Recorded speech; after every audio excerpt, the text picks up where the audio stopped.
Coming up on this episode of Tom Talks Rubbish. I think that a goal of mine has always been to be a positive person and just be somebody that anyone can come to and feel judgment free and negativity free Mm, and just for lack of a better term, shoot the shit yeah, with.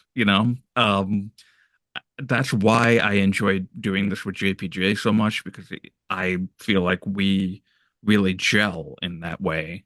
mm. I feel like the exact same way that I am.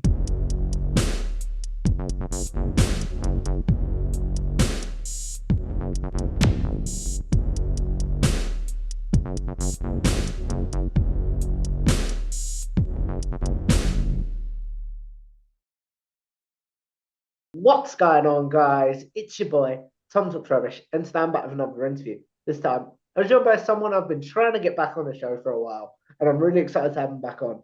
I'm joined by the one and only Drew Nicholas from Love Wrestling and the Firmly WWE and Firmly AEW shows. So, welcome to the show, back on the show, my friend. Thank you, Tom. It's been a while. We were discussing. It's been over 2 years since Mm. I've been here. Just crazy. 2025. What a year it's already been.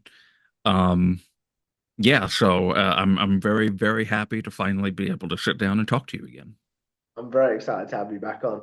I can't remember if I was asking this question back when I had you on last time, but I'm always curious to know, Drew, before we get into any of the meat and potatoes of your work, my friend, where do you first discover wrestling as an overall fan?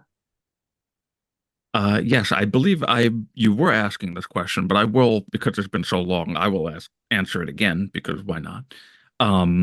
I started watching wrestling for myself in 2012 when I came back to it because I had been watching it previously, not for myself. I was really only watching it because it was on TV in the places that I would go. So, like my best friend's brother was in love with wrestling back in the Mm, late 90s, as many people were, of course.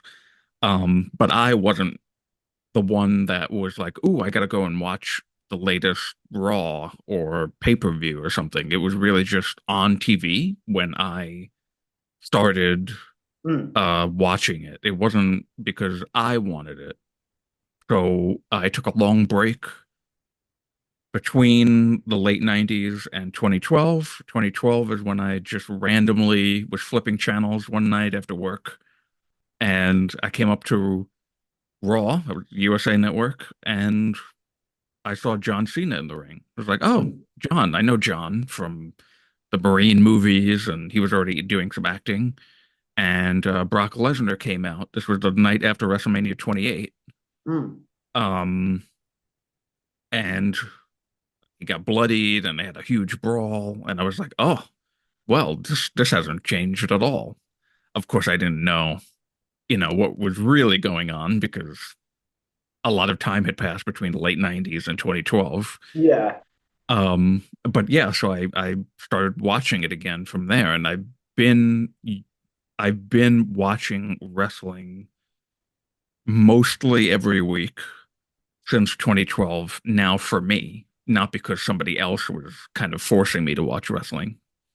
Mm. You talk about there being forced to watch wrestling in the 90s, Drew. Why did it not connect with you back then, do you think? That's a good question. I feel like maybe it was just because my interests were not aligned with wrestling as a whole back then. I Mm, didn't come from a background of wrestling or really sports in general.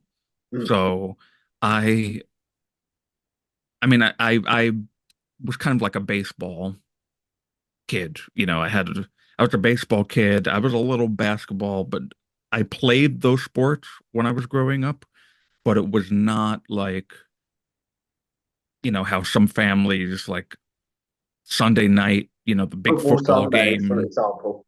Yeah, like I didn't grow up in a huge like sports family that was like, oh, we got to sit down and watch this specific basketball game, football game, whatever. So I don't think I really ever had.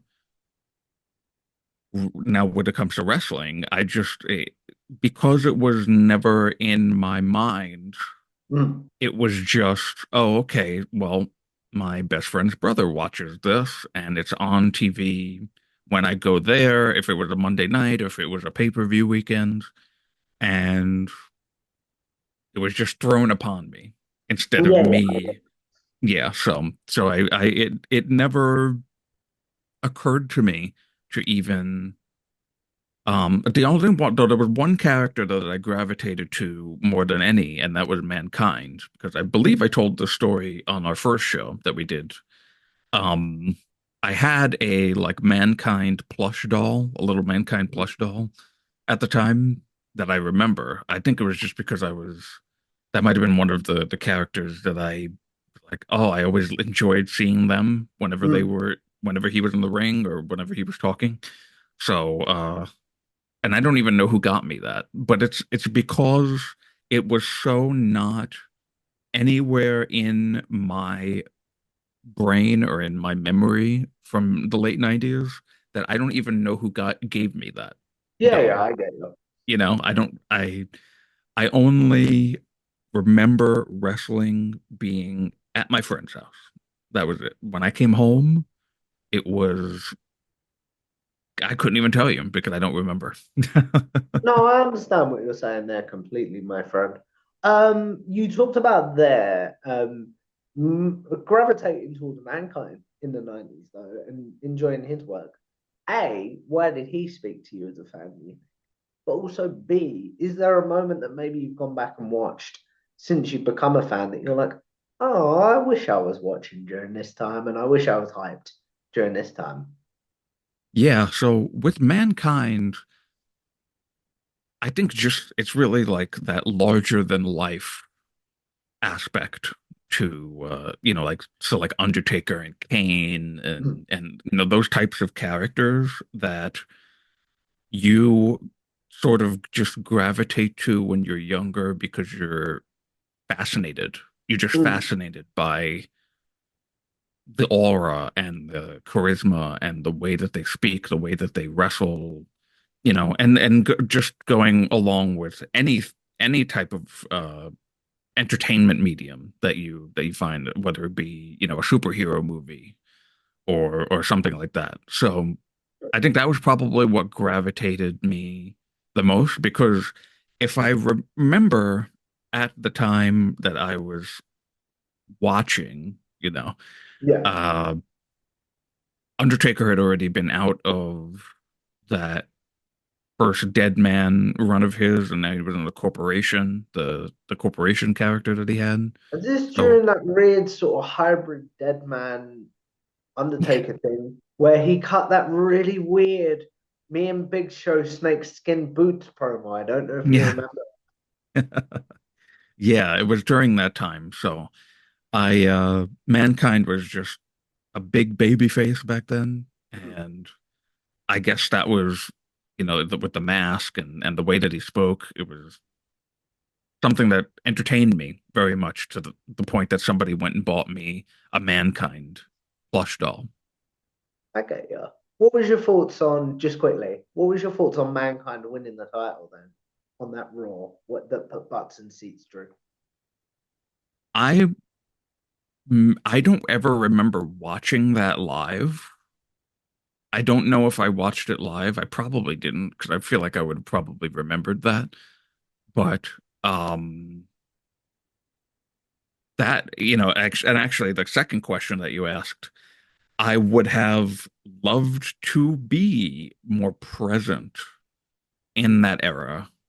As much as, now a lot of people don't really talk about it very fondly, and which I can understand because it doesn't have the best storylines. It was really just whatever the McMahon family was doing and The Rock and Stone Cold. It was kind of just that was the 90s of the Yeah. Attitude Era for the most part. Um, and anything that wasn't that was kind of bad. which I understand. Some people weren't fans of a lot of things that they did back then, and some things, couldn't even be done on television anymore. And some things have So, aged like rotten milk. yeah. Um, so, but I always feel like maybe if I was born a decade earlier, Mm. then I would have been able to retain that more and enjoy it. And I probably would have been a fan of wrestling throughout the 2000s Mm. had I been watching in the 90s as not an 8-year-old, but as an 18-year-old. Yeah, yeah. I get what you're saying. What's a moment from since you've been watching that you're like, if we flip that question, what's a moment from since you've been watching in 2012 that you're like, what the hell? Why did I enjoy this? Oof. Well, if I remember when we did the show the last time, I think I talked about 2015 Mm. WWE, which was just not a great time after Seth won the title and was part of the Authority, and Kane did that performance review segment when he was Oh Corporate yeah. Kane. But I think my new answer now would probably be um 2019 WWE. Mm. Because boy, before AEW came into the picture, it was bad. It was it was really bad. That Hell in a Cell between Seth Rollins and The Fiend was probably one of the worst Hell in a Cell matches of all time. And I was kind of off of wrestling for a little bit after that, before the pandemic. Yeah. So that was like the moment where I went, oh, I gotta take a break from WWE, and that's when AEW started. So I became more of an AEW fan from that. And uh then, since we've last met, Mm. back then I was much more of an AEW fan. Mm. Um but then WWE kind of came back into my life, and now I kind of teeter back and forth on, Mm. oh, I love WWE and now I love We'll get AEW. to that in a second, Yes. if you know what I mean. So you talked about there, you teeter back and forth. I'm always curious to talk to creators about this, Drew. Tribalism in wrestling, my friend. Yay or nay? It's probably the biggest nay I could ever give. It's just, uh, it's, I've gone through stages of my life, on social media in my Mm. wrestling times of really trying to make sure that people understand that tribalism is the worst possible thing, and you should just let people enjoy whatever they want to enjoy. Mm. If you're allowed to, you should let other people be allowed to watch whatever they want and not criticize them for it. If you watch WWE and you only like WWE and you see people enjoying AEW, just let them. Mm. Why do you have to get in every person's mentions on social media and be Mm. like, oh, this product sucks, and Tony Khan this, and AEW that, and just like, come on. We're already, as a wrestling fan, you're already part of this, niche, Niche this society. bubble. We have to then break down even further from there. It just is like, come on. There's so many people out there now that even in the past year, 2 years, have made it their mission in life. They've made it like a calling, a self-fulfillment to to be negative on another company just because they know that there's an audience for that. Mm. And it's such a weird it's such a weird grift of like, I'm getting popular now because I'm being negative Mm. on something and I'm hate watching something just because people are giving me follows and views and engagement. It's just sad if somebody decides to live their life that way. I understand what you're saying completely there.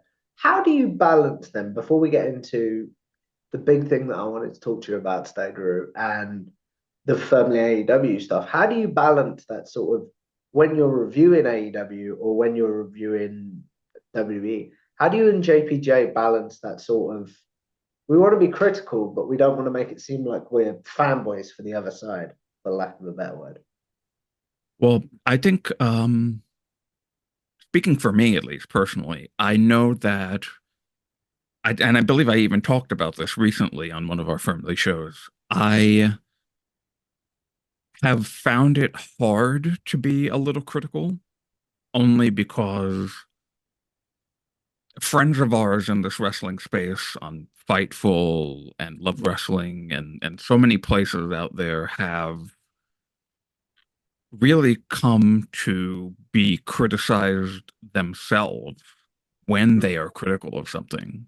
So, I mean, the classic example of this is, Sean Ross Sapp being called an AEW shill when he's positive about AEW, and then the next day being called a WWE shill when he's positive about WWE. Oh yes, me And and Rob Wilkins spoke about this during an episode that went out recently. Oh yes. yeah, it's it because I kind of like I just don't want that negativity around me. I've chosen to not be as critical, Mm. but kind of like in the beginning of this year, um, when I would say probably the worst period of my AEW fandom started, Mm. uh, I was just like, okay, you know what?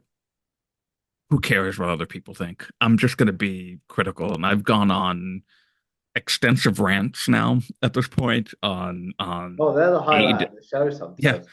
on AEW not really booking their shows very well, for a very long time. It started after our first show, but I was working for Fightful uh, for the Collision post shows that they do on Mm. Saturdays. And I tell you, some of those Collision shows in 2024 were not fun to watch. They No. weren't. Um, and I have since I'm not doing that anymore now. And I didn't watch Collision last week for the very first time since Collision started. Mm. And it felt weird because one, I didn't have to cover it anymore. So I was like, okay, I could just take a break this Saturday for the first time in a long time. Mm. And but then the funny thing is that now Collision is starting to get better again. So Yeah. now I have to make sure that I am watching. uh but yeah, I decided this year I'm going to be critical more if the situation calls for it Yeah. because you know screw what people think. It's not and it's not like I even get that many negative responses anyway, and if I do I'm not seeing it, so props to me. I've Yeah. curated my timeline well so that this way I'm not seeing any of that negative crap. But it's really just been me going, okay, you know what? Let me plant my flag here. Let me say, all right, somebody might think I'm a WWE shill or an AEW shill. Let them. Let Mm. them. I'm not going to address it. I'm not going to go after people. Just like, all right, you think whatever you want to think. I know what the truth is. I understand what you're saying completely there. If I was to press you, Drew, and say, come on, which I don't want to say which side are you rooting for, because that's wrong. That's not what I'm saying. What I'm saying is where is your fandom as we record this, Drew? Where are you what's the product you get more excited to talk about? I'll put it that way. Right now, the product I'm most excited to talk about is WWE. I well, I mean, I was gonna save some of this for when we start talking about Firmly and Love Wrestling, but yeah, right now it's WWE, and I'll explain why when we get to that segment. Yeah, yeah, no worries. Before we get actually no, let's go there first. How do you and the great man that is JPJ, he's been on the show a few times. How do you and the great man that is JPJ first connect before you start the Family show? So we had connected through mainly Fightful, and when I started um with not with Love Wrestling, working for Love Wrestling with the Firmly shows, but I kind of started to get to know Spencer first, Spencer Mm, Love, wonderful man. Um, I got to know him first, and then through that channel, I started getting to know Pluggo more. I started to mm. get to know JPJ, and one day I got a DM from JPJ, and he was like, "Hey, we're thinking about starting some new stuff over on Love Wrestling, and I want to pitch, you coming on and Mm. doing something." And we this was back in 2022, and we were already friendly at that point. So I was like, "Hey, you know what? Mm. I like JPJ. I think we could do something here." Mm. So I said, "Yeah, sure, let's do something." And we came up with covering AEW, and I think it was I came up with the Firmly AEW name because at that time the firm was a thing in AEW with the Oh God, they were. yeah, they were. So I was like a firmly firmly AEW. So that was the origin of the Mm. name Firmly. Um and yeah, it's taken off from there. Mm. I didn't even realize that it has technically now been over 2 years that we've been doing that show. That's it, really. Yeah, we started right after Grand Slam of Mm. 2022, so it's been over 2 years. Then how does it go, Drew? How do I put this? You do firmly AEW, you're ticking along nicely and doing things. We're going to add even more onto our plate. We're going to do a firmly WWE show. How does it go from there, my friend? That's really JPJ's fault. Um, he had been kind of pushing me to do WWE coverage. Mm. And I was against it. I was like, I kind of I just wanna do AEW right now because at that time I was really firmly an AEW Let's do it all watcher. together. Yeah. And I wasn't watching WWE regularly for a while, Mm. but it wasn't until only a year ago because firmly WWE isn't even a year old yet. Mm. Um, I was brought back in really for the road to WrestleMania last year with the final boss coming in and the whole Cody thing and the bloodline kind of the end of the bloodline as we knew it. Um, yeah, that was what kind of drew me back. And I told JPJ after WrestleMania 40, I was like, you know what? Let's do it. I'm starting to get into it now. We didn't start, I believe our first firmly WWE was after SummerSlam last year. Mm. So it took a couple months, but then I was like, you know what? Let's do it because at that point I was now fully invested in WWE, and I was like, why not? Let's talk Mm. about it. Let's do what we do for firmly AEW on the WWE side, and I've been very happy that we did.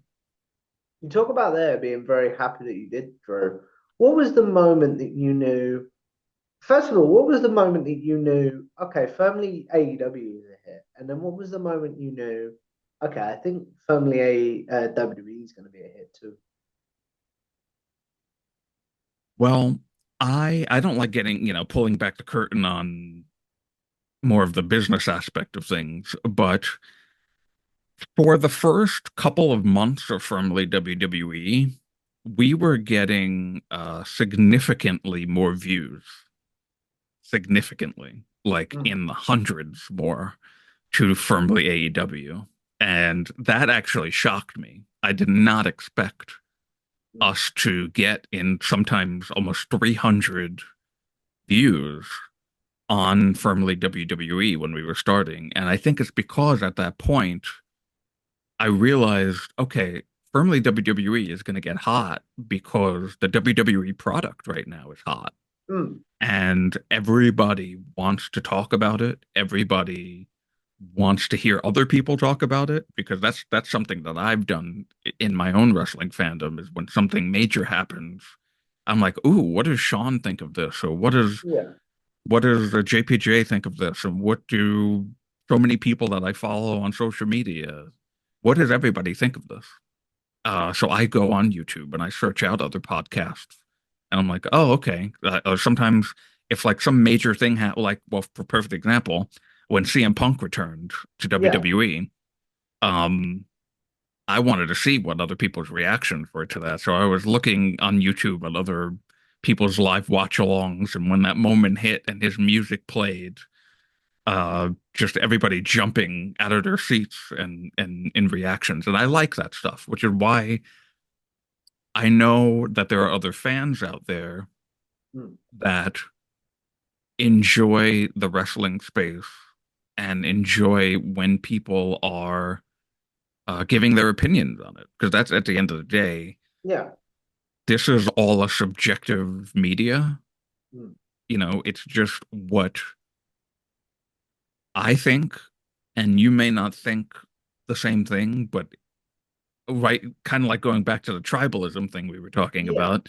Uh, if I have this opinion on this show and this storyline, it doesn't mean that you, as a viewer, have to have the same opinion. We Yeah. can disagree. You can give me your side of it. I will listen. I will give you my side of it. And the discussion aspect of wrestling, I think, is really cool. And that's why I'm doing it right now. And that's why I've enjoyed so much starting firmly WWE because a lot of people want to talk about it. I understand what you're saying completely there. Obviously, JPJ has another complete hit show on Love Wrestling with the Between Two Beards crew. So, how do you and JPJ, oh, maybe you don't make a conscious effort, but how do you think your chemistry is different from that chemistry JPJ has with Plugger? That's a good question. I guess I will speak for JPJ here, not because I even know I don't know what his answer to this question would be, but I will say maybe what it is that me versus Pluggo. Now, I love Pluggo. Pluggo's a wonderful man. Um, Sometimes he can get a little how do I say? Maybe like he'll be like a little out there with his takes and I Oh, feel yeah. like sometimes what he tries to do is kind of get a rise out of JPJ a little bit and get on his nerves a little in a funny way. Um which I find funny. I always love those moments where JPJ starts yelling. We all love that. That's why I love doing the shows with him so much. Hmm. Um and I think I'm more of a laid back. I like listening more than talking. Not that I Hmm. mean, if and Pluggo is an excellent talker. I love hearing him talk about his opinions. Um, but I think when I'm with JPJ, when we're doing our Firmly shows, I let JPJ take more of the control. Hmm. And when JPJ is doing beards with Pluggo really interjects more and steers some of the conversation. So I kind of let JPJ steer the conversation more on firmly. And so I think the dynamic between those two shows is like a healthy balance for everybody because Yeah. I'm doing what I do best, Pluggo's doing what he does best, and JPJ's doing what he does best. You brought up there letting JPJ, I use a boating analogy, steer the ship, for lack of a better word, when it comes to family. So how does that dynamic change when you're given a co-host when JPJ might be on an assignment? For example, I know you had someone that's been on a channel fairly recently. You had the great man that is Dan Brown as your co-host Yes. 2 weeks ago as we record this. Yes. As we Yeah, that's record 2 weeks this, ago. 2 weeks ago. So how does that dynamic change when you're forced isn't the right word, but I know what I mean, to take the lead, for lack of a better It's weird. word? It's weird. I'm going to be honest. It's weird. When I did that show with Dan 2 weeks ago, that was the Rumble weekend because JPJ went with Pluggo to Indianapolis. Um, so yeah, I very quickly was like, I like Dan a lot, and I want to do a show with him. So Oh, my uh, interview with him is probably my favorite of the year so far. yeah, he's such a wonderful guy to talk to. So I was like, yeah, so he happily agreed and we did firmly AEW 2 weeks ago. Um, as of this recording. So that was the Rumble weekend, firmly AEW. And we were we clicked very quickly. You know, we were only on camera once briefly, but I've been talking with him on social media and into chats for firmly WWE, and I was like, I like this guy and I want to do a show with him. Mm. So now having to have taken on the JPJ role, so to speak, of firmly, it was weird. It was. I The way that he structures the show is very different from how I structure the show because I'm not somebody that, and we actually just talked, funny enough, JPJ and I just talked about this when we did Firmly AEW a couple of days ago. Mm. Or yesterday. Yeah, it was yesterday because we're doing this Friday.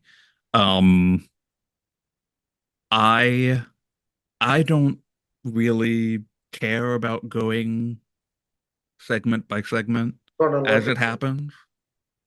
Yeah, chronologically. I'm not like the type of person that cares about doing that. But that's JPJ's bread and butter. He loves doing that type of breaking down the shows during firmly WWE and firmly AEW. Um, but the only reason why I do it is because he does it. If Mm. I if I were doing it myself, or if I were the one that was kind of steering the ship, as you said, um, I would talk about the most important thing that I felt was the thread of the show first, regardless of its position on the show, whether it was beginning, middle, or last. And then I would go, okay, that's the big thing that we need to talk about first for 15, 20 minutes. And then we can go segment by segment Mm. and cover the rest of the show. Um, which we kind of we did on that show on our Firmly show just the other day. So I don't know, maybe we'll start doing it more like that because I kind of like doing it that way. It was different from what we usually do. Mm. Um, I'll see if it was well taken from people who watched the show. But I kind of like doing that. So with Dan, when I did the show with Dan, that was my first time taking over, the steering the ship of the show. Mm. And it kind of I feel like it was a little unorganized because my brain, my thoughts just go like this, and I have a direction that I want to go in, but then maybe somebody says something, maybe Dan will say something, or JPJ will say something, or then just I'll think of something else, and then all of a sudden, like, oh, you know what? Oh, this would actually be a good idea. And then I kind of tangent off of my own thoughts and go and say this or say that. And it's harder to reel that in when Mm. you're supposed to be in control of the topics and Yeah. staying, on target, but uh it's fun. It's a different experience to be the guy standing and giving the presentation, so to speak, because I don't consider myself to be a good public speaker, but I'm very anxious when it comes to like standing in front of a crowd and talking. Mm. But I can sit here and I know that people are staring right into my eyes right now, and I'm just like I'm chill about it. And I guess there's that whole you know there's people in a crowd and you have to talk directly Yeah. to a whole bunch of people whose eyes are now staring at you, and it can get anxious. And that's why a lot of people are very get very nervous about public speaking.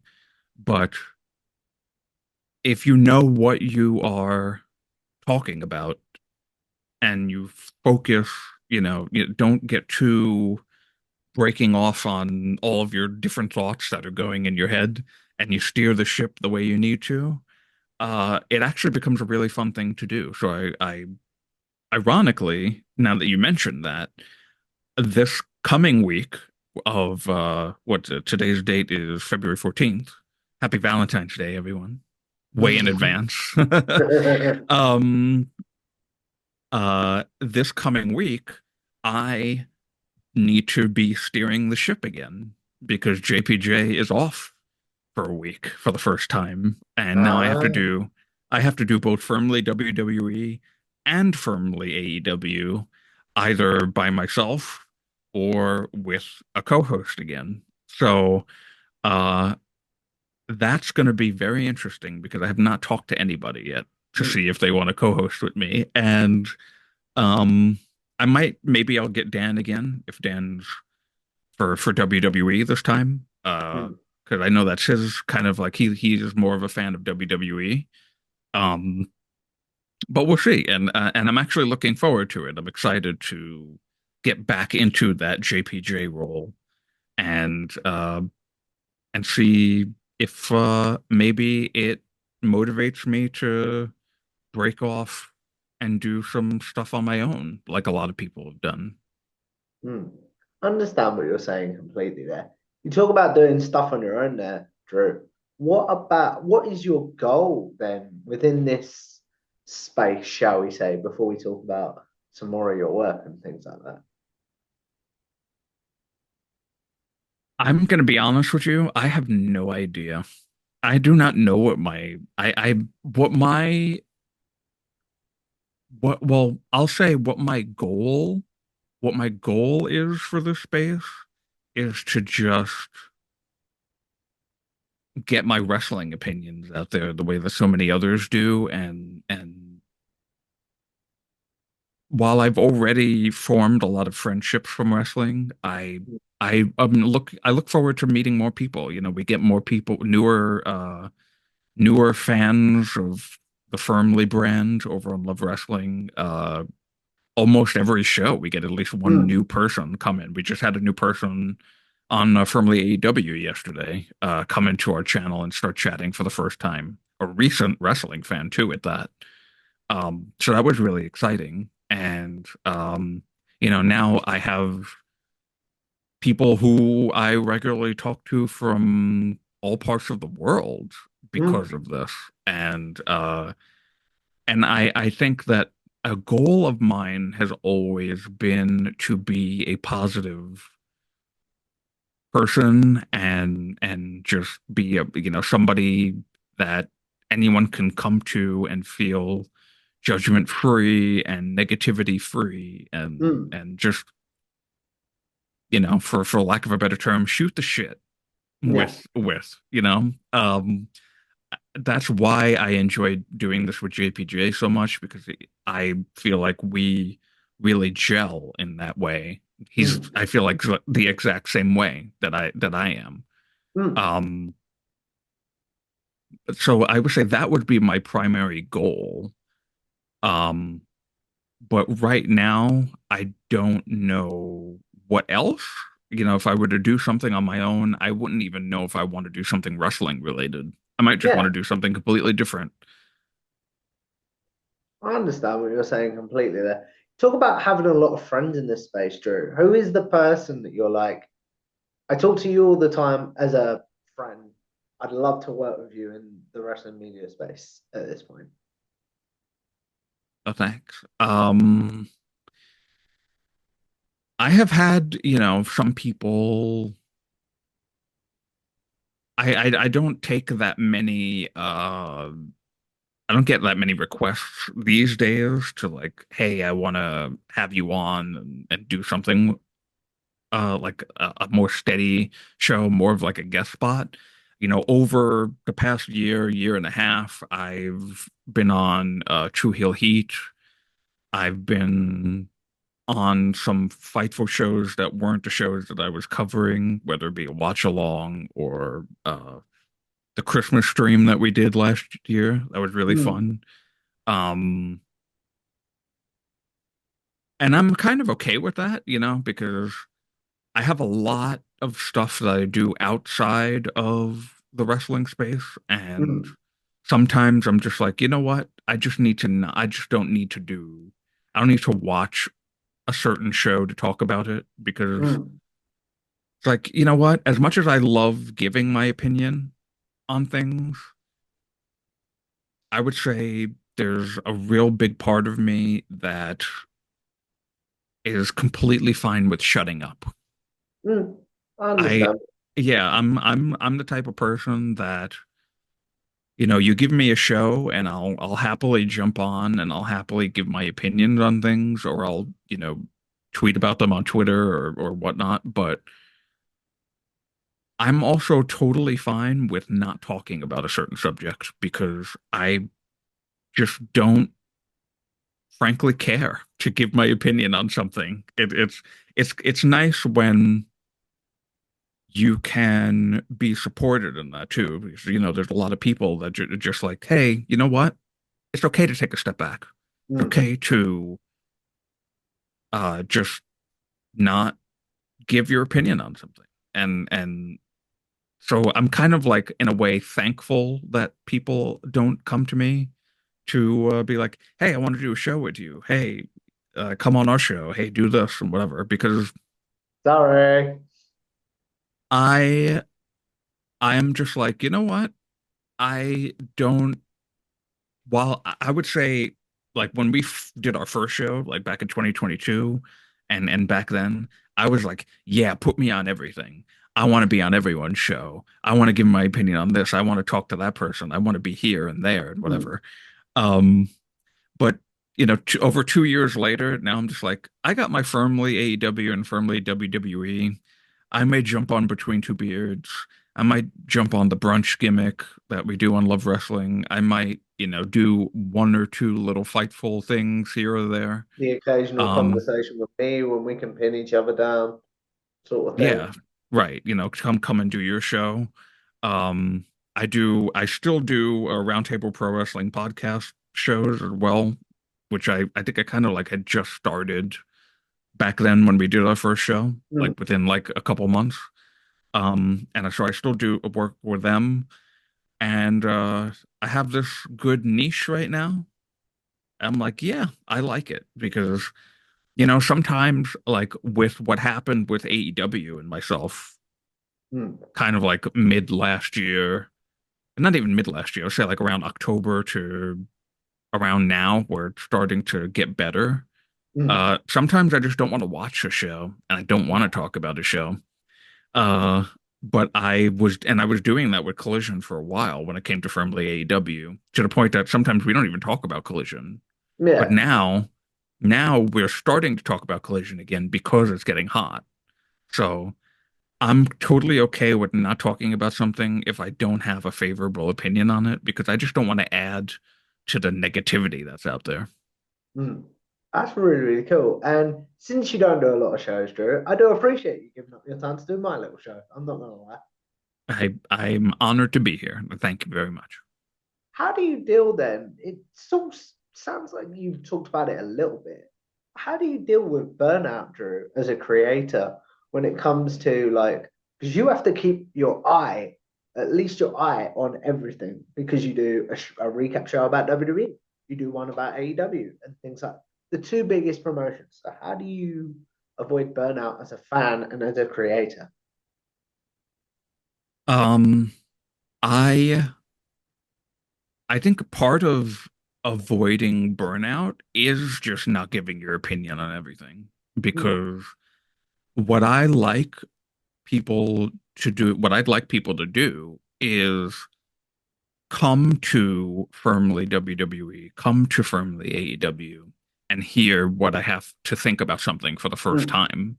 And I think we get so inundated with giving our opinions and other people's opinions on any random topic that you just almost go like if something is getting too bad to the point that you don't want to watch it anymore, it just becomes like like a herd mentality of mm, people just constantly talking negative about something to the point that you're agreeing with them and then going, yeah, you know what? I don't want to watch this now because I mm. know it's going to be bad instead of giving it a view with fresh eyes and Yeah.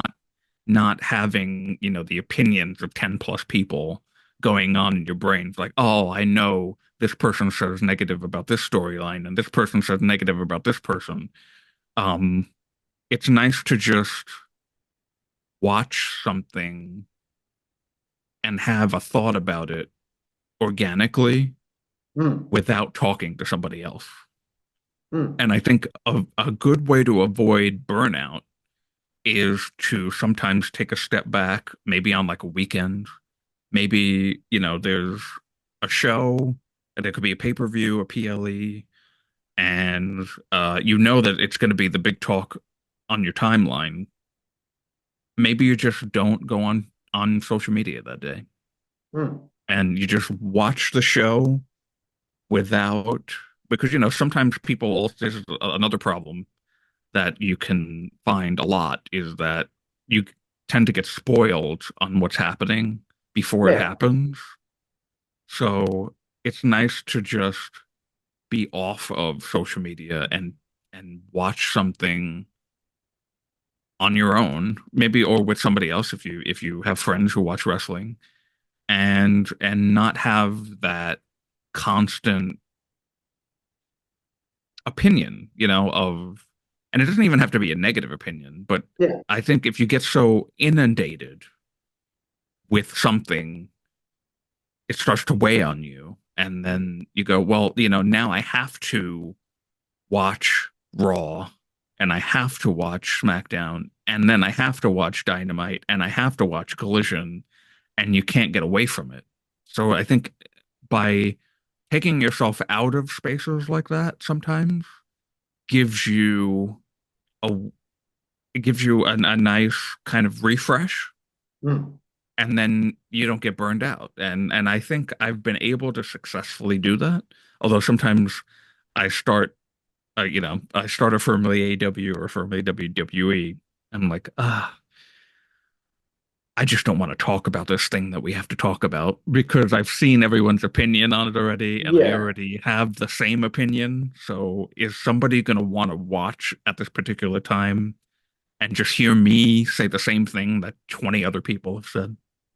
I think you and JPJ have a very good and very fresh with your opinions, even if not being nasty, even if like you've covered SmackDown from the previous week or Collision from the previous week. You always manage to keep it fresh, which is what I really enjoy about your show. Thank you. And yeah, I think JPJ is the perfect person to do a show with, honestly, because like I said before, we gel so well together, and I think he is able to pull me out of a funk, and I'm able to pull him out of a funk, and then we just have a great time talking to each other. So it makes for entertaining uh Mm. watching, when somebody wants to look at a podcast on any one of the shows. What do you do then, Drew? Because you talked about sometimes you're like, I know this is going to be the big talking point, but I don't want to talk about this. How do you keep yourself motivated, Drew, to podcast? We talked about how you avoid burnout, but how do you sort of get yourself motivated when, to use an old school TV phrase, the red light goes on? Sometimes to be totally honest with you, sometimes I just gotta push through it. There's there was a stretch of time with AEW for, like the Death Rider stuff, and that I'm just like, I just don't want to even talk about Mm. this stuff because I don't even want to watch it. Yeah. I'm not invested, and I'm, like I've said, if I'm not invested, if I'm not invested, I don't want to watch. Yeah. So it's good to have like a guy like JPJ who is committed to watching something even if it's bad because we have the Firmly shows, because he's able to reel me in. Mm. And I really thank him so much because I do lean on him a lot in and have leaned on him in some cases when I've just been like, God, take me out of this. I just don't want to talk about this right now. I understand what you're saying completely there. Believe it or not, Drew, we've been talking on like recording for 45 minutes, my friend. And I do Oh, want to wow. respect your time. But before we do any of my wrap-up questions, I'm curious to talk about this. But you became famous within this space for having a character known as Big Money Drew. So what was that decision? So first of all, how did that character come about? So yeah, and it's been a little bit now since I've really done that stuff. But Big Money Drew came out of 2016 TNA, Hmm. or Impact at that time. Um, I That was kind of when I was at my darkest point with WWE before 2019, Hmm. and I was still watching and just hating everything that I was watching for the most part. And 2016 was two pivotal things happened in that year. One was Best of Super Juniors 2016 with Ricochet and Will Ospreay, and that just changed my whole perspective on wrestling as a whole. And then Big Money Matt Hardy on Impact Wrestling. I Oh loved yeah. that character. Loved that character into the broken gimmick that he ended up doing successfully. Um, So I was like, you know what? I just started calling myself Big Money Drew, and it became I did kind of, yeah, become like well known in the space as Big That's Money how I Drew. discovered you. I'm not gonna lie. Yeah, uh, Mat Men, Cage Side Seats, Fightful in the beginning. People would just Hmm. call me Big Money Drew. Like, Yeah. yeah, that's kind of like this gimmick in a sense that I kind of created for myself. Hmm. So then when did that decision come, Drew, to like, I'm gonna step away from the gimmick in 2023? You put out a statement saying, I'm retiring Big Money Drew. So where did that sort of come from? That really came out of two parts, I would say. It came out of me realizing that I am a wrestling fan and I do not need a gimmick Hmm. because it's just kind of weird. As I've said earlier, there in between the time between now and the last time we did a show, there's been a rise in grifting, negativity, and people who make it their gimmick to just Hmm. shit on something because they're getting engagement from it. Hmm. And it really turned me off of kind of just being a gimmick and not being a wrestler, because I think the wrestlers are the ones who are supposed to have the gimmicks. Me sitting here talking to you, I don't need to have Big Money Drew as I'm not even rich. who am I to call myself Big Money Drew, really? Mm. Um, I I had fun with it, genuinely, when I was doing it for Wicked Crazy Pinfalls, and I was the head of the table of Wicked Crazy Pinfalls for Big Money Drew, and I being a think that was our first podcast together. I think with I think it Throwback, was, yeah. it was something like that.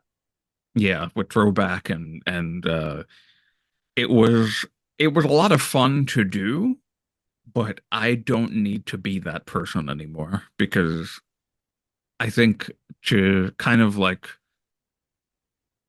I don't mean this for everybody, for personally for me, I felt like I was being kind of childish with it. I Mm. wanted to kind of like grow up into something more sustainable and not be called Big Money Drew in 10 years because why? Why would somebody call me Big Money Drew? And people did, and I enjoyed it at the time.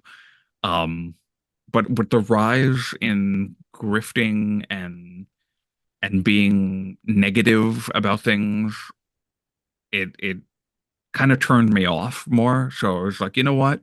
2023 started, and I got rid of my Big Money Drew handle on Twitter, and I Mm. just went to the Drew Nicholas, which is that's my name. It's my real name. It's not my full real name, but Mm. it is part of my name. My first name is Andrew, and my middle name is Nicholas. Mm. So that is shoot. That is for real. But there's another name that I do not put out there because then people will find me, and I don't want people to find me. I just want to be in my niche. I want to be I in this have seen bubble. it today, and I will be polite. Is it? Yeah. You know what I mean? You did see that name today because I had to change it because I used Zoom for a little bit for work, so I had to have my shoot name on here. So, so I appreciate you're one of the few that have that secret, and I appreciate you for keeping it. Mm. Um, but yeah, so I was like, you know what? I don't want to do Big Money Drew anymore. And now I'm pretty much known now as Drew Nicholas, which is Mm. I'm totally fine with. I like it. It's I think I think ironically there's like I think there's a basketball player by the name of Drew Nicholas, or there's some sort of sport, it's soccer or basketball, something. Something There's like like that. there's some like prominent basketball or some sort of sport player named Drew Nicholas that when I've searched for Drew Nicholas, I see them. I was like, Mm. you know what? I've been able to successfully shield myself from people searching out, a private or not private, but a personal social media because I've seen a lot of people, unfortunately, friends of ours that have had to go through terrible, terrible like Mm. bullying and hatred and I respect those people so much for Oh God, yeah. having their names out there and doing this space, media space, because the tribalism and the negativity and the hatred out there is at its peak right now in 2025. Mm. And I would never want to have, my personal Facebook blowing up with, oh, you said this negative thing about this person and you're an AEW shill and blah, blah, blah, blah. That would just make me quit everything and delete every single thing that I ever had. So it's nice to be able to use part of my shoot name and not get bombarded with all that crap. I understand what you're saying completely, my friend. I'm curious to know before we do some wrap-up questions. First of all, you retired Big Money Drew. You're happy with that. First of all, is it like because I know Chris Jericho and Dustin Rhodes both have gimmicks, whether it be Y2J or Black Rain in Dustin Rhodes' case, that they'll be like, "You call me that, I block you." Are you like that with people on social media? If they call you Big Money Drew, are you like, Oh no. I mean, no, I don't look at it. I don't look at my time as Big Money Drew negatively. It's really post Big Money Drew when I was just known as that but not playing that character. that it was just seeing other people using gimmicks on social media that made me change versus me going, oh, I don't like Big Money Drew anymore. I'll always be um a fan of that time, and I will not chastise anybody for Mm. calling me that if they knew me as that. Uh, so you're not gonna get a block from me if you call me Big Money Drew. I understand what you're saying completely there. I want to talk about success and your legacy for a second, my friend. First of all, do you view your time as Big Money Drew as a success? What do you think that character's legacy is in wrestling? And then what do you think about where you are now in wrestling? Do you view that as a success? What do you think your legacy would be if you did step away tomorrow? I think Big Money Drew is a niche within a niche. So I will say yes, I'm fond of it, and you can. I think Throwback's channel is he still has his videos up, his Wicked Crazy Pinfall shows. You can go back and watch it. It'll probably hopefully entertain you, or it'll make you cringe. I don't know. Sometimes it makes me cringe when I think about it, but it's just it was a funny thing that came out of the pandemic when I was at the height of my Roman Reigns fandom that I was just like, you know what? I'm turning Big Money Drew into this big bad head of the table heel character. And I've had, like Jeremy Lambert and Joel Pearl reference me as Big Money Drew before. It's funny. I find it funny. Andrew Zarian and Rich over on Mat Men have called me that.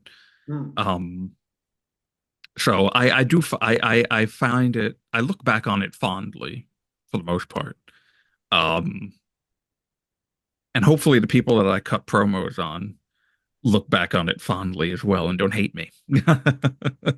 um, I'm going to tell you and a story about that in a second. But yeah, um, I also I look at my time now as just Drew Nicholas and my firmly love wrestling shows, and I think that that's much more where I want to be now.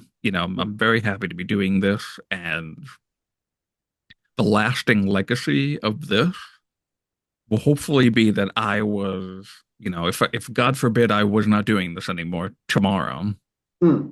you could go back to all of the things that I've done, both as Big Money Drew and Drew Nicholas, and you're just like that guy was invested and cared about what he was doing, and he put his Hmm. heart and soul into it to, for the most part, entertain me, and uh and I thank him for that because maybe you were going through something at that time, and then you turned on Wicked Crazy Pinfalls, or you followed me on Twitter and just saw me cut a 2-minute promo on Rob Wilkins or Dennis Farrell or Throwback or any number of people, and you're like that made me laugh Hmm. because I needed it in that moment. And then So, to go to away from Big Money Drew and for my shows where would love wrestling, you know, you went, oh, I really appreciated Drew's opinion on that. And I've had people, agree with a lot of things that I've said. Some people have disagreed with what I've said, but I just want people to know that I'm authentic and I don't, I was shielding negative opinions simply for the fact that there are so many negative opinions out there and you don't need to hear negativity all the time.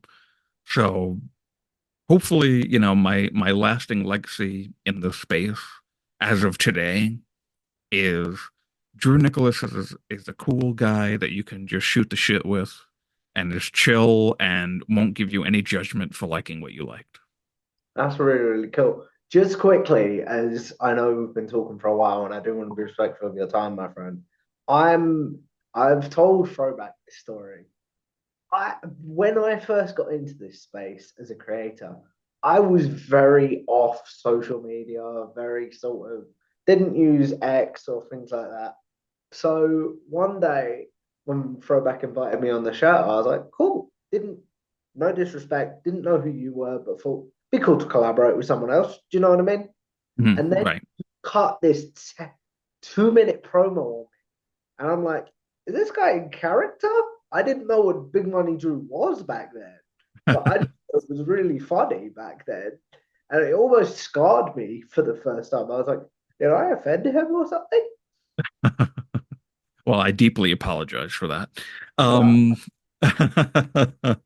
But it's yeah, it's something that I actually I think I don't know if it was yeah, it was so last year after WrestleMania 40 night 2 happened. I put out a quick video, like a minute and a half, I think it was, where I put on all the Big Money Drew head of the table stuff for like the last time. mm, And I loved shooting that video. It was really quick. Yeah, I remember I pulled the glasses out of the drawer and the hat, and then behind me are like all of my Roman Reigns shirts from that I would wear during the Big Money Drew head of the table gimmick.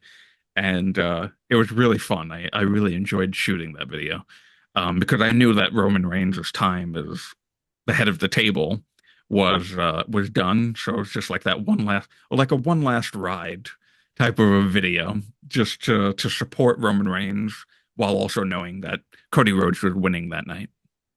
that's really, really cool, my friend. I'm curious to know this just before we do generic wrestling questions.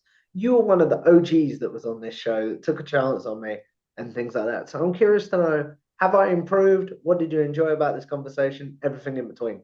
Have I improved as an interviewer? I mean, Oh, Tom, absolutely.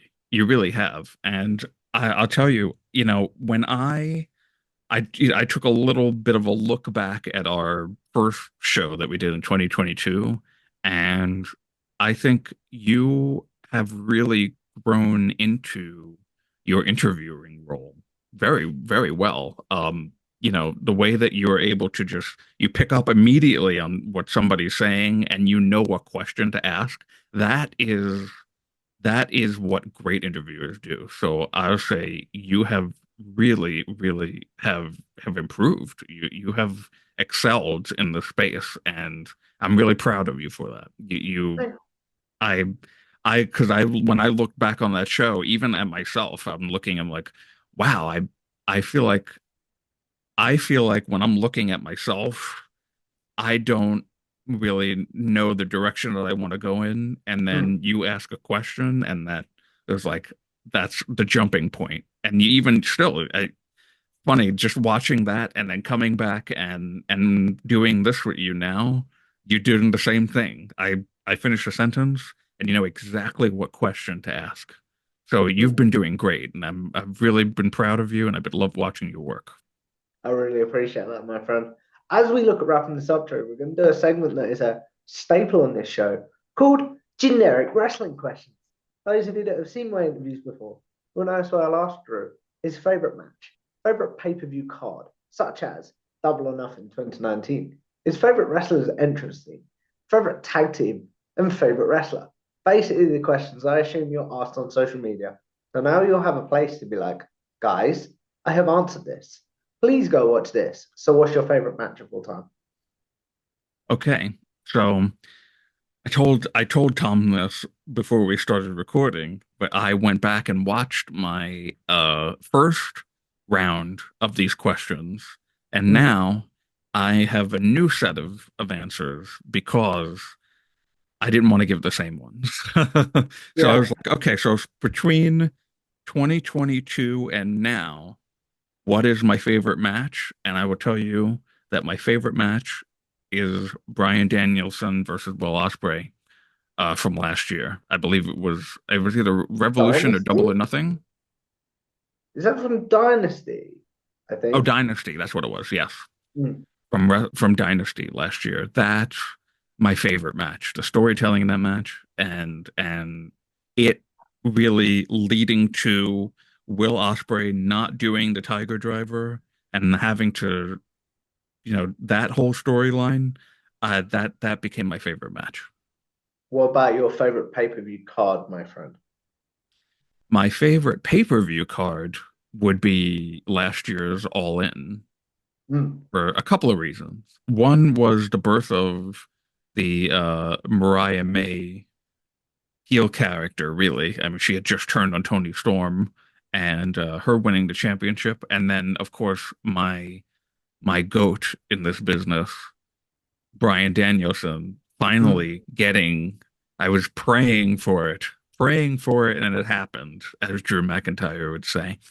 Um, I wanted him to win a title in AEW since he joined the company, Mm. and to see him win the AEW title in the main event was very, very special, and I will always look fondly at that pay-per-view. What about your favorite wrestler's entrance theme? So my favorite wrestler's entrance theme, I hated when it first came out the first time. I Oh, hated it. really? I didn't like it at all. But now it's it's Jey Uso's theme. I get so hyped for that theme that it's it's so funny too because it was the original Usos theme Mm. down since day one ish, and then they changed the lyrics to "It's just me Us" day one ish, and I didn't like it in the beginning, but it grew on me to a Mm. point that I think I listen to it at least 2 to 3 times a week. If I just need to get into if I need some motivation for something, I just throw that on and then I'm yeeting. And I have like, I'll actually, right, funny enough, I just wore them the other day. I have my Yeet glasses. Oh, wow. I have, I have glasses. I have a couple of shirts of his, and yeah, I've totally bought in on Jey Uso, and I'm really happy that he won the Rumble, and I hope that he wins at WrestleMania. We'll know by the time this goes out. I'm not going to lie. Anyway, so you talked about there, my friend, your favorite theme, which is a tag team, former tag team wrestlers theme. So that leads me nicely, Drew, to who is your favorite tag team, my friend? Um, That was a in the tag team theme. past, in the past 2 years, because they haven't really been a tag team for a while, I'm not gonna say the Usos as much as them as a tag team. And technically, you let me off the hook. But the first time I answered that question, I said New Day, and you were like, oh, well, technically they're a trio, which I totally agree with. But you let me off the hook there, and I appreciated it. Um, but today I can say my favorite tag team is the Young Bucks. Uh, Huh. I've just been as much as sometimes this AEW and me can kind of do this a little bit lately. I have just loved their work, and I think they're the most one of the most entertaining wrestlers and tag teams of all time. That's really, really cool. And then finally, Drew, the biggest generic question, in my opinion, um, who is your favorite overall wrestler of all time? Now, this one I found very difficult to think of because there are legitimately so many, and there are so many that I think are on everyone else's list as well. Mm. Somebody's going to say Roman Reigns, somebody's going to say Bryan Danielson, somebody's going to say Will Ospreay. The list goes on. Punk, Drew McIntyre, Cody Rhodes.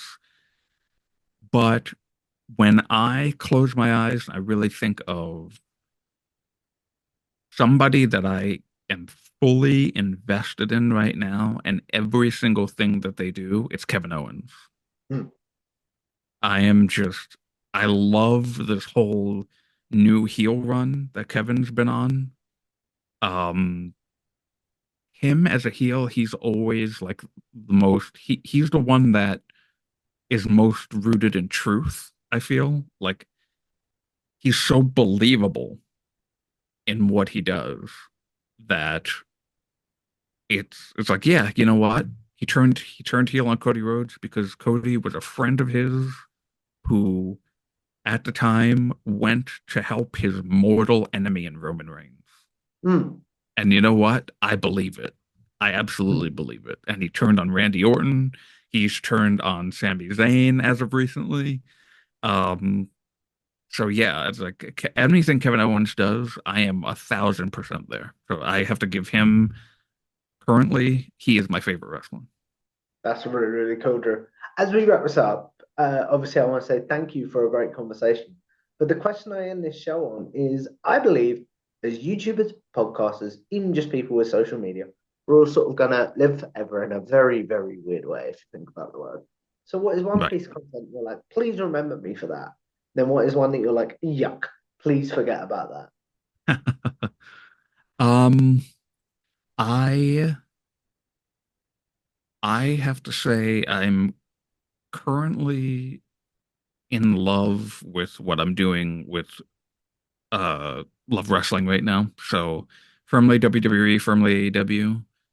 Uh our opinions are unique. Mm. The way that we do our show, I think is very entertaining. It's very engaging. You know, we're always with the chat, we're always talking with people. So I'll say the firmly Love Wrestling shows. Um That's the highlight. That's what I would say for everybody. Go back and watch those because JPJ and I, or Dan and I, we even had our first. Um, we had a triple threat once with Kimmy Sokol. Oh, yeah. Um, I think that's one of the best places to go to get the analysis of what's going on in wrestling as current wrestling. So I would always tell people to go back and watch that. Honestly, I don't, you know,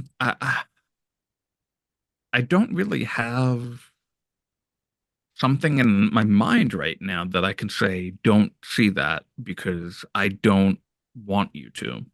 Mm. It's, I've, I said sometimes, it was a little cringy, the Big Money Drew stuff, but it's entertaining for somebody. Mm. It certainly entertained me while I was doing it. So I'll be like, go back and watch that too. You can go back and watch anything that I've done because if anything, what I've done is be authentic and maybe you didn't like what I had to say or you didn't agree with what I said, but it came from here, came from the heart Mm. because there's no reason for me to talk to somebody if I'm not being my authentic self. So, this might be a cop out and I apologize for that, Oh, but no, no, no, no. I really, right now, I can honestly tell you, I don't have anything that I would tell people not to watch. That's really, really cool, my friend. As we wrap this up, obviously, I want to say thank you to Drew for a great conversation. But please promote yourself. Where can the good people find you, your work, etc.? Well, right now, I am at the Drew Nicholas on Twitter, X. I always forget to call it X. Nobody even really does it anymore. But Oh, it's always Twitter. It always will be Twitter. At the Drew Nicholas on Twitter and on Blue Sky as well. You can find me there. Same name. And you can find me with my host, JPJ, my co host, doing firmly AEW and firmly WWE for Love Wrestling's YouTube. Firmly WWE is on Tuesday, 10 a.m., and firmly AEW is on Thursday at 10 a.m., where we talk all things both companies. Sometimes we crisscross and talk about AEW during WWE and vice versa, if if it pertains to whatever we're talking about in that moment. But we usually just stick to AEW on Thursday and just stick to WWE on Tuesday. mm, And come and join us there. And also, we have our own Twitter account for the Firmly Love Wrestling shows called Firmly LW on Twitter. So you can follow us there. I'll be tweeting from there this upcoming week because I have to find a co-host for both of mm. my shows. And we'll see who that ends up being. Um, so Oh yeah, so no, by the please time this goes follow. out, I'm not gonna lie. So please follow me at the Drew Nicholas. Please follow Firmly Love Wrestling, the Firmly AEW WWE shows at Firmly LW on Twitter. And follow Love Wrestling as well, Love Wrestling CA on Twitter, and go to YouTube and subscribe. It's well worth doing, guys. One of the hardest working people in this space, but one of the nicest as well. So if you guys like this, make sure you like, share, and subscribe to Tom Talks Rubbish on YouTube. Follow me on Twitter or X at Tom Talks Rubbish, and I will see you in the next one. Goodbye now. Thanks for watching this Tom Talks Rubbish conversation. Before you go, please make sure you leave a like on the video, share it around, and subscribe to Tom Talks Rubbish on YouTube, as well as follow Tom Talks Rubbish on Twitter/X.